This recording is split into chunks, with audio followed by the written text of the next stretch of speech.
I'm absolutely delighted to welcome everybody to this third Towards a Positive Future conference, and also to Field Fisher Waterhouse. As you can see, this is the main seminar room. This is where all the presentations are going to take place today. You found the breakout area where we can have our refreshments at break times and at lunch.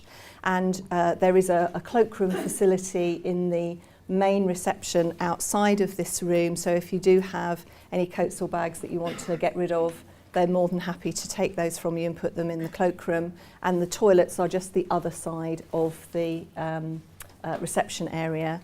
I haven't been told about any fire drills or anything along those lines, and I haven't been given specific instructions, but as I'm sure you've found already, we've got a fantastic events team here at Field Fisher Waterhouse, and I'm sure that they will usher us in the right direction if the need should arise, but we're not expecting any fire drills or alarms.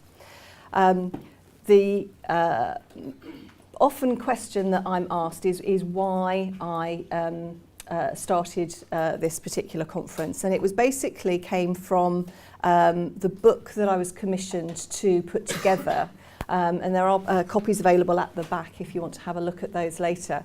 The Towards a Positive Future book was commissioned because there didn't seem to be very much information that was readily available to parents.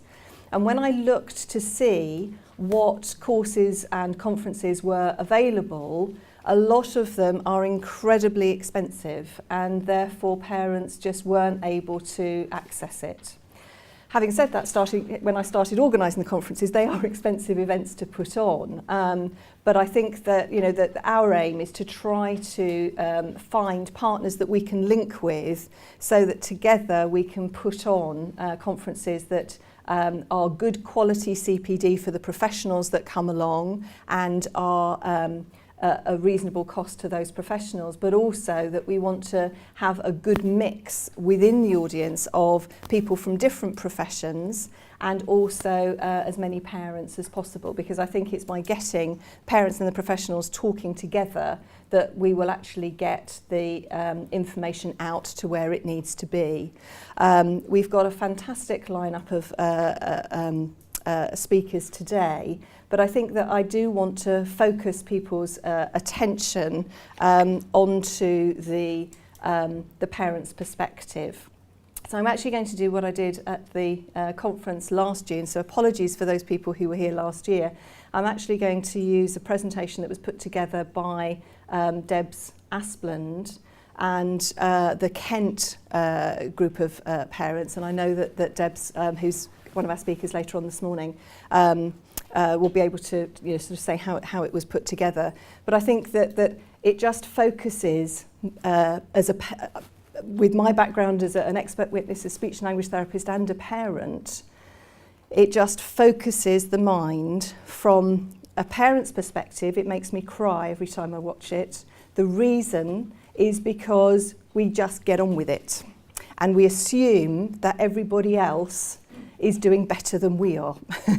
And I think that when people actually voice it and put what life is like when you're a parent of a child with special educational needs into words, it actually really brings it home, actually what life is like and what you're actually doing and achieving. I think for professionals, I think that when you're working with children with special educational needs, you need to really understand where the parents are coming from. And they're not being difficult parents. They actually are juggling so many different things that, and we all have good days and bad days. But when, people without children with special needs have bad days, nobody writes it in their notes and uses it in a report at a later date. So I think that without going, there's other information, I'm sure, in your delegate bags. There's other information on my website, which I know you've all found because that's how you booked. But I'm not going to go through any of that now. I'm just going to find, there we go, we're there.